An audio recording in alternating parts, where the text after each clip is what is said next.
அருட்பெருஞ்சோதி அருட்பெருஞ்சோதி தனிப்பெரும் கருணை அருட்பெருஞ்சோதி எல்லா உயிர்களும் இன்புற்று வாழ்க கொல்லா நெறியே குவலையுமெல்லாம் ஓம்புக. திருவருட் பிரகாச வல்லற்பெருமான் அருளி செய்த திருவருட்பாவிலே அருட்பெருஞ்சோதியாகவும் ஒரு பதிகமாகும். அதற்கு திண்டுக்கல் சுவாமி சரவணானந்தா அவர்கள் உரை விளக்கம் எழுதி வெளியிட்டிருந்தார்கள்.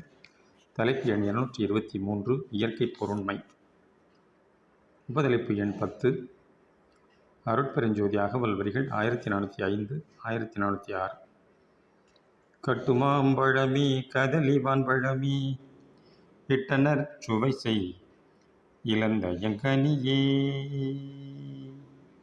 ஒவ்வொரு பொருளிலும் ஏகதேச கடவுள் விளக்கத்தை கண்டு போற்றும் தெளிவு பெற்றவர்கள் முக்கனியில் நம் முதல்வன் அம்சத்தையே சுவைக்காதே சுவைத்து பயன் பெறுகின்றார்கள். முன்னடியில் முக்கனியில் ஒன்றாகிய பலாவை கூறி இங்கு மாவும் வாழையும் குறிக்கப்படுகின்றன. கட்டுமாங்கனியும் கதலியின் கனியும் சுவையிலும் மணத்திலும் குணத்திலும் சிறந்தனவாம். இனி இலந்தை கனியும் அக்கடவுட்சுவையின் விளைவாகவே கண்டு ஓதப்பெறுகின்றது.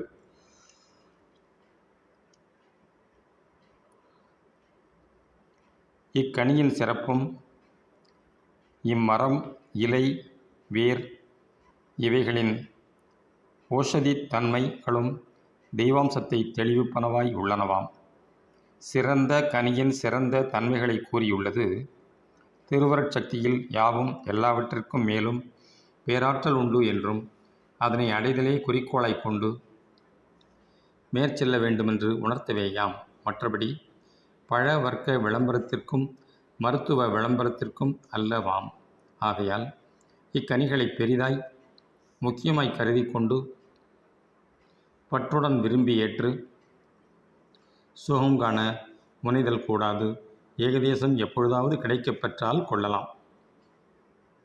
இவைகளை உட்கொள்ளும்போது இவற்றின் இயல்புகளே இவ்வளவு நயமாய் தோன்றுகின்றதே. இதனினும் விவரிக்க முடியாத சிறப்புடைய தெய்வநலம் தரு அருட்ஜோதியின் இயல்பு எப்படி இருக்குமோ என்று நினைந்து அந்நலம் பெற தயவோடு முயல்வோம். அருட்பெரும் ஜோதி அருட்பெரும் ஜோதி தனிப்பெரும் கருணை அருட்பெரும் ஜோதி தயவு.